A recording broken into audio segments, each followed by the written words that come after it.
you grew up in Israel, an Israeli Arab, and you grew up in Jaffa, is that right? That's Where correct. you went to first a Christian school and then a Muslim school. And at a certain point in your life, you decided that you wanted to understand more about Judaism, Jews, Israel, and to cut a very long story short, you ended up the guy we see before us today with this Israeli flag behind you, and earlier wearing your talit before we started the recording. You're Jewish. Yes. How did this happen? Why did this happen? How come I came to know of you through Mu'ataz, like seeing you on Israeli TV? Listen, growing up, I was so traumatized by so many things, whether it was terrorist attacks, whether it was family members. For example, my grandmother, her sister, she was married to a PLO guy. She was a secretary as well. She was a PLO secretary in Gaza, in Khan Yunis. They died on the 7th of December during the war. But like as a kid, I used to visit them a lot. So as a kid, Just I used now, to go during there. this war? Yeah, December, 7th of December. So when I, as a child, between the age of 5 to 7, I believe, because afterwards it became more difficult to go to Gaza. It was messier. So we would go there often. Like I remember weekends going there. We'd go there on a Thursday or a Friday, and then we'd come back on a Sunday. It's not so far. Gaza is like an hour drive from Tel Aviv when you think about it. So growing up, I used to see these things, and I was always trying to, I think,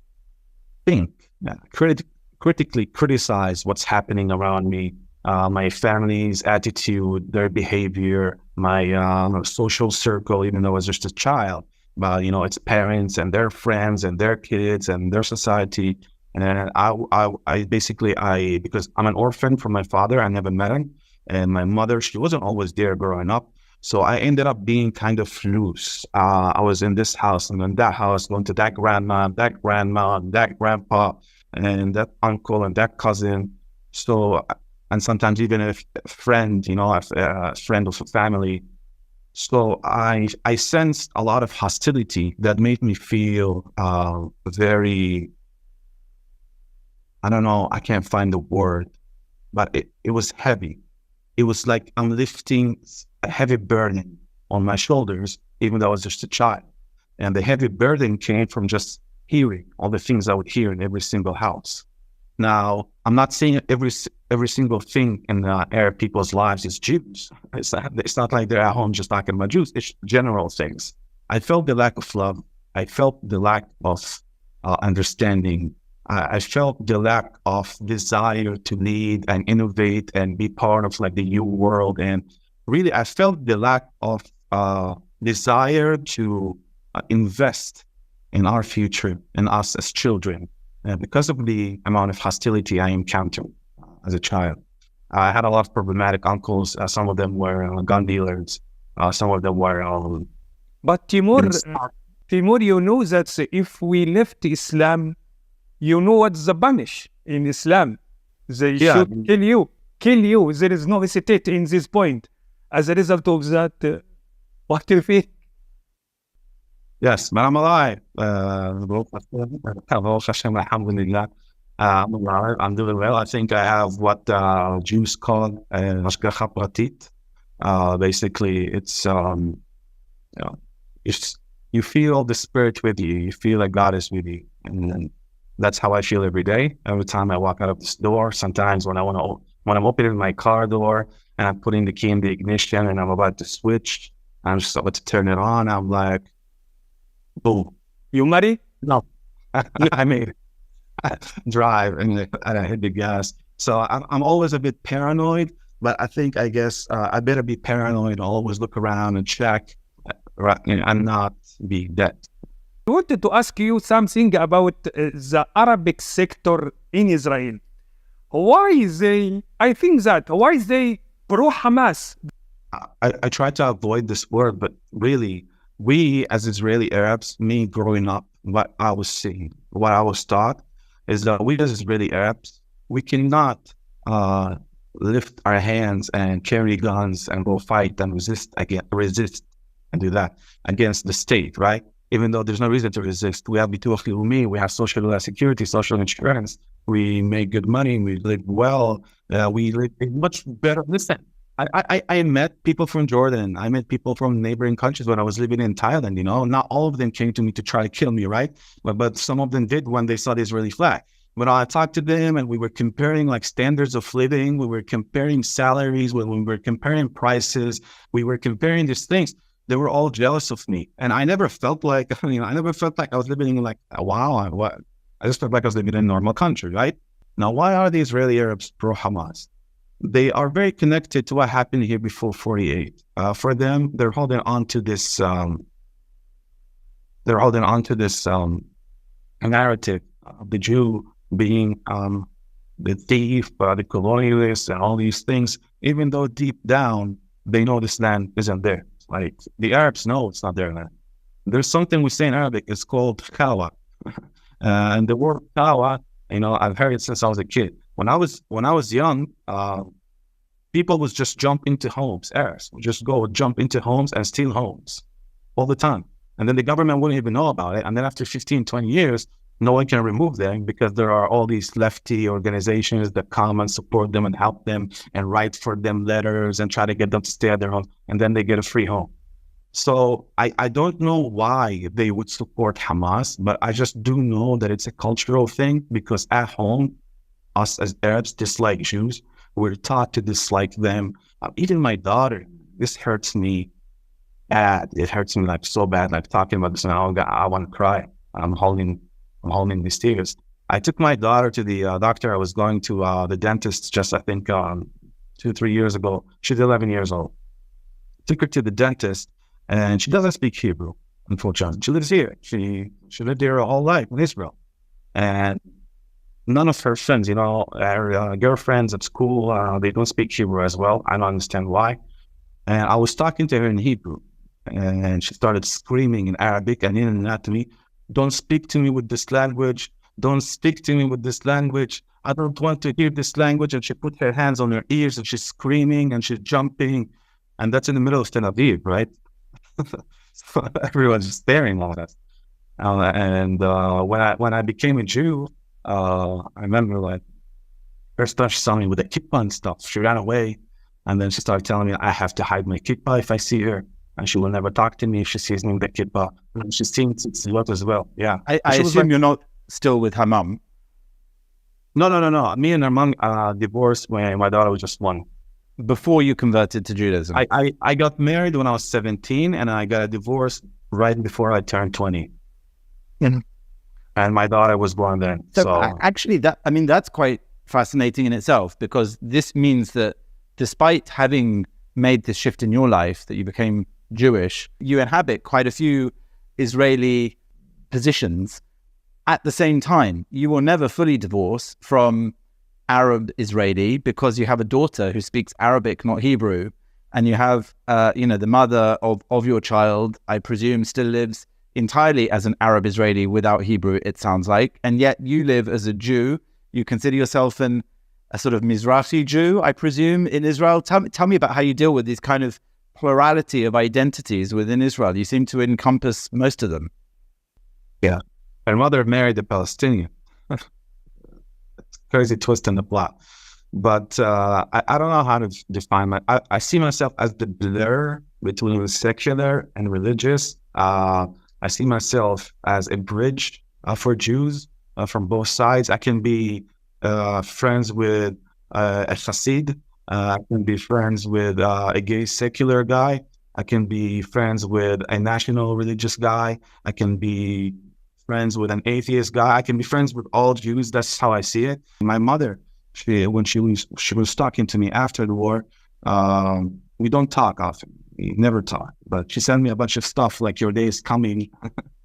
And that's what she told me on October 7th. Is like, "Get ready, your day is coming." And she sent me a bunch of Quranic prayers and a bunch of probably TikToks, Quranic TikToks about what's going to happen to the kafir and all these things. So wait. Your mother sent you this stuff that said your day is coming, as in, watch out. He said, "You Jews, your days are coming. Get ready, blah, blah, blah." It's in the Quran, Joe. It's in the Quran. Yeah, but his mom. Yeah, no. She can kill him because the Quran tells her that. There is a part of the Quran. So sensitive. Okay. I mean, I interrupted. Sorry, go on. She every like for whatever reason, every couple of months, every 3 or 4 months, sometimes, I don't think she had a proper schedule for this, but she would send me a bunch of either rhetoric carta video, the videos. That's how she captions the thing, because they're burning the Israeli flag, or she sends me like a crow eating the Israeli flag, which is, I guess, like a video that's been floating around. Or she would send me like a bunch of jihadi stuff, She would send me just a bunch of Hamas content, or Al Jazeera stuff, or Middle East stuff. Middle East Eye, it's a very popular Palestinian page that just releases stuff all the time. Yeah. So she just sends me a bunch of anti-Israel, anti-Jew, and like a nice dedication on the bottom, like your days are coming. This is gonna happen, and that's gonna happen. She sent me actually just yesterday. She wrote to me, "Hisab al-Yahud Karno." Yes. What does it mean? That's our revenge from the Jewish. Be more close. It's closer. Yes.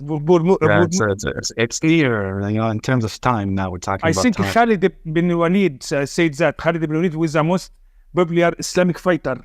Says that to the Jewish. حسابكم قرب. We revenge from you. Yeah, I think that. But it's a call to kill. It's not. I'm sorry. Like, I mean, I don't know if I'm the softie here among us three, but like, I'm sorry to hear this. Probably. It makes me sad to hear that's kind of your interaction with your mother. Does it make you sad? No, it doesn't. Why?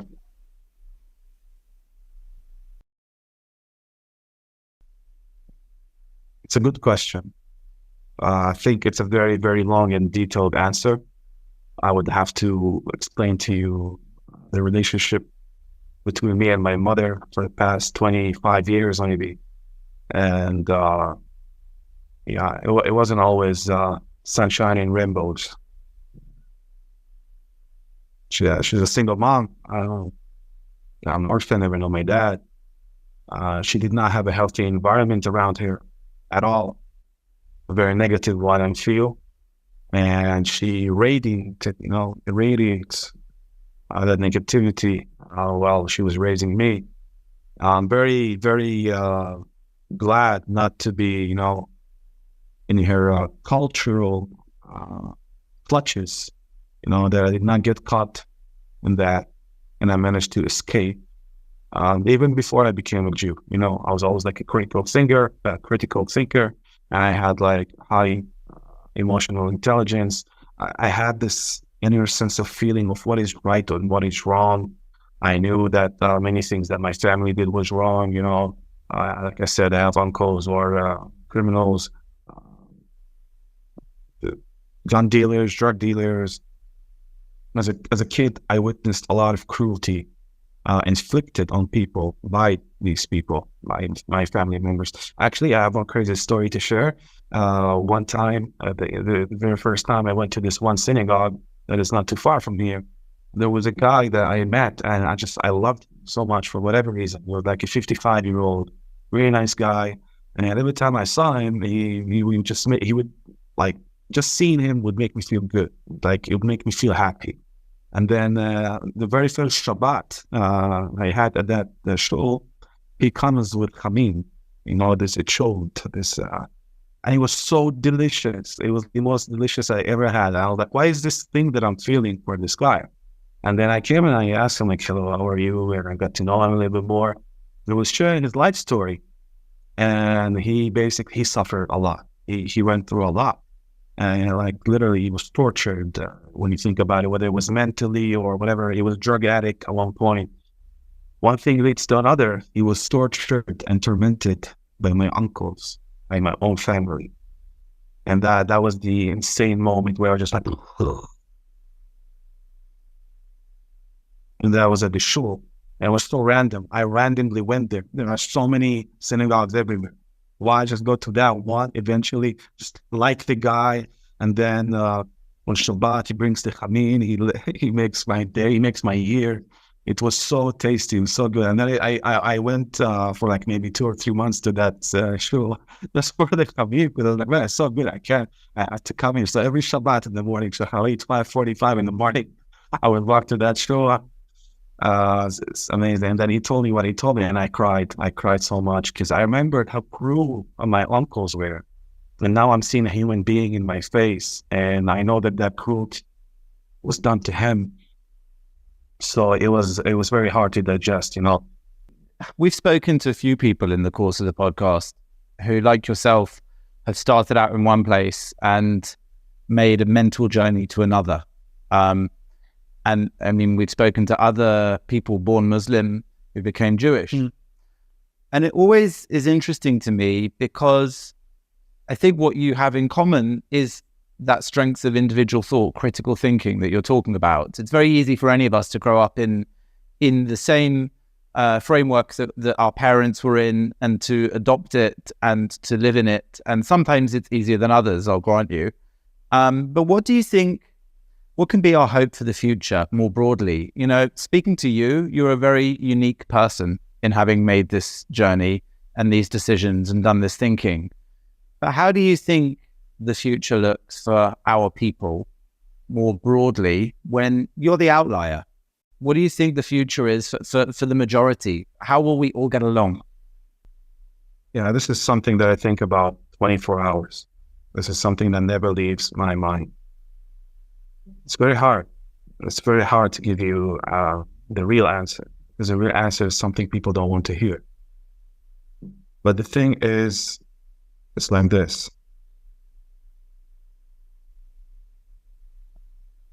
If we're talking about the Palestinians, if we're looking at things from their perspective, they don't want an Arab government. They don't want any Arab rule. They don't want the Palestinian Authority to rule over them. They don't even want Hamas, right? Now we're seeing this. It doesn't mean that they're Zionists. It doesn't mean that they're lovers of Israel. It doesn't mean that they're going to turn pro-Israel overnight. But they don't want these things. In Arabic, we say, Allah la hakam Arabi bil-Arabi, meaning, may God never allow an Arab man to rule and govern over another Arab man or judge them. So over there, they have an issue with that. They have to work on that. They have to find a way to dismantle the PLO. Here in Israel, we have a lot of work with our identity. Israel does not have a constitution yet. It's very fuzzy for everyone. People don't really understand, like, how should they identify, I think every single person in this country, including some Jews, they have this identity issue. And when I say Jews, sometimes I'm referring to like maybe someone who has an Ashkenazi father and a Yemenite mother or something like this, and maybe it's a mix, or maybe sometimes it's something else. So he doesn't maybe know how to do it. But with Arabs, I feel like it's more complicated. There's complexity. There's the flag, the Jewish flag. There's the national anthem, that even if you want to take out the word Jew, because apparently some people think if you can just change the word Jew to Israeli, you forget the context of the national anthem, which is an exiled 2,000 years, the hope to return home. So it's very difficult for Israeli Arabs to really feel like they belong, but they know that they belong because they're born here. And that's what they know. They know this place, they know the people, they know the language. So Israel has to do a lot in terms of helping people educate themselves. They have to, I think, change the curriculum for the Arabs, and it needs to, I think, teach more about the Jewish history, teach more about why this land is Jewish land, and try to really just avoid, there are loopholes, that there are places, for example, my school, my principal was extremely patriotic in terms of Palestine, right? She would teach us Palestinian songs, Palestinian art, and she would have us regularly I sing the Palestinian national anthem every morning when we came to school, and that's here in Jaffa. And we are Israeli Arabs. It's a Christian school, right? It's a Christian school. So it's like, it's difficult because we as Israeli Arabs are training our children to bring their children, to always remember that they are not Israeli, but they are. But at the same time, it's like, what's Israeli? Because again, we're going back to the flag, we're going back to the national anthem, we're going back to what is this place? So it's very difficult for people. So if we can't solve that, and if we can't, have someone topple the PLO and remove them, we're left with Gaza, and Gaza is a hell. So I don't really see anything coming out of this. I don't really see peace happening. I want peace more than anything. I just don't see it because, as we say in Hebrew, "Olam kimin hagun oeg." It's the world is the way it is. It naturally is the way it is. I'm not sure if I'm translating that right, but unfortunately, I don't believe peace will come here. And Israel, unless we can edit the definition of peace, and we can change the term peace from peace to temporary peace, because we can have temporary peace. For that, Israel needs technology. For that, Israel needs weapons. For that, Israel needs to, cement its legacy as probably the most powerful country in the Middle East. I think it's an image that it must maintain. October 7th was a disaster. It was should have never happened. But I know we're capable of much more than that. I know we have some of the smartest people in the world. I know we're going to figure it out. I know we're going to figure things out. And I'm full of hope and belief that, we will be okay. We also have God on our side. But I also believe that God is on the side of everyone, not just ours.